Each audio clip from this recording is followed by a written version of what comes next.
I will start, and for the record, I'm Jason Conger, representing District 54 in the Oregon House. Co-chairs / co-speakers, distinguished members of the committee, thank you very much for taking the time to hear this incredibly important bill. With my verbal testimony, I've also submitted over the course of the day testimony from over 100 people, businesses, leaders, and government entities in Central Oregon in support of this bill, and would love to get those into the permanent record. I did identify myself, but I can't again. Much of which was unsolicited and actually came in today, as late as moments before this hearing, in response to another set of materials that I've handed out, which include a couple of editorials from the Bend Bulletin, which is the major circulation newspaper in Central Oregon.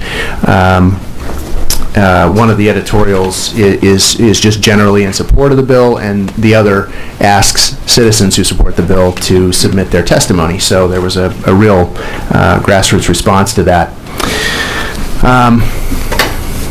And I brought with me a visual aid, although I know this is far too much to hand out to you. This is a stack of the materials that we have received in support of the bill today and earlier this week.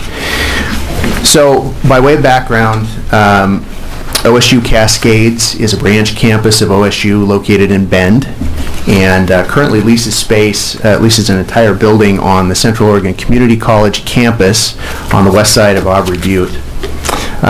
OSU Cascades has increased its enrollment dramatically over the last couple of years, and exceeding its expectations, and needs space for the coming fall term.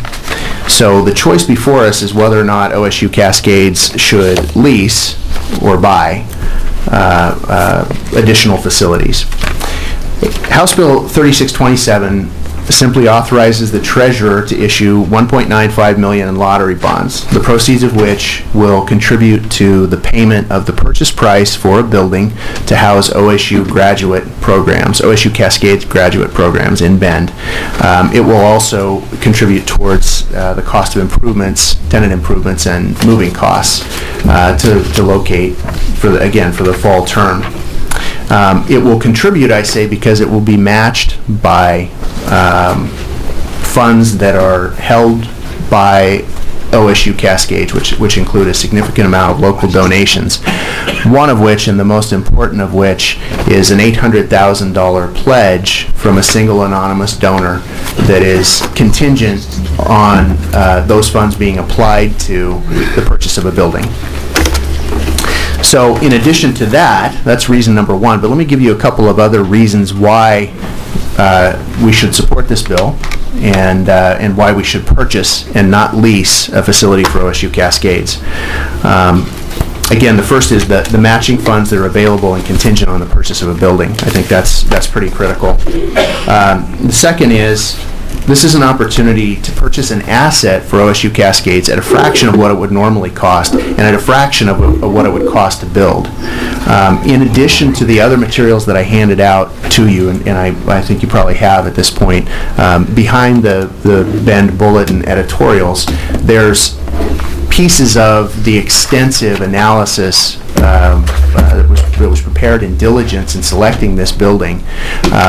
Those include a projection of what the asset will be worth in 10 years, which is it's significantly higher than, it's more than double the purchase cost. And it includes a snapshot of the other buildings, some of the other buildings, the finalist buildings that OSU Cascades looked at in making a final decision about which building to make an offer on. And I want to point out, again, this is reason number two for purchasing. We're purchasing in an incredibly weak market, which is an opportunity for a buyer to buy at a discount. I think the price, which again is in the materials that you got, is about $35 a square foot. Is that about right, Becky? It's $130 a square 130. foot. I took 100 off. But compared to the cost of building a commercial building, a Class A commercial office building, it's incredible discount, or building for that matter. And I also want to point out, and I know you all know this, but I'll say it for the record anyway, we're trading one asset for another. So we're taking a fungible liquid asset in the form of dollars, and we're trading it for a real property asset. We're not spending money. And that brings me to my third point, which is purchasing the building is fiscally prudent. And the reason is it will be a net savings to OSU Cascades and thus to our state budget. The savings estimates are only estimates, but some are as high as $450,000 per biennium. And I'll very briefly summarize how we arrive at that number. There is foregone lease cost, because we're not going to have to lease a property that we don't own. And then there are subleases that are factored into that, because the building that we're attempting to purchase, it has additional space, some of which is already leased, some of which we have lease commitments on, and I'll talk about that in just a second.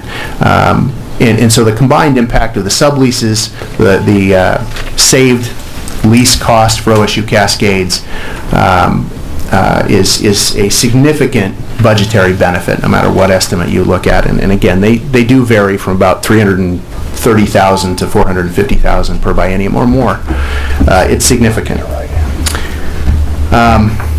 So let me talk in conclusion about the leases, because the fourth part of this is that this is an opportunity to create a public-private partnership, a rare opportunity to expand research and development in Central Oregon with more than one partner, but certainly with one committed partner in the form of Bend Research. And you have written testimony from that company.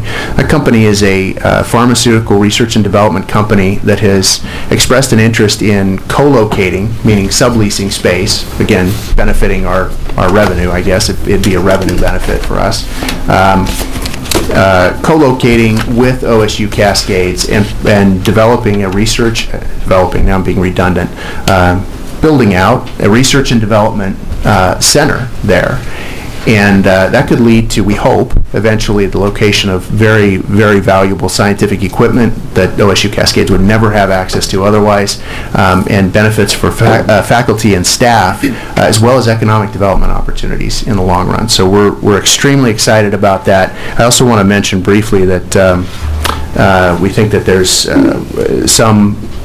actually a lot of interest in locating a Governor's Regional Solutions Center in that building, which again would be a further synergy for economic development and research and development of high-tech industry in Central Oregon. So with that, I'll turn it over to my colleague, Representative Wisnett.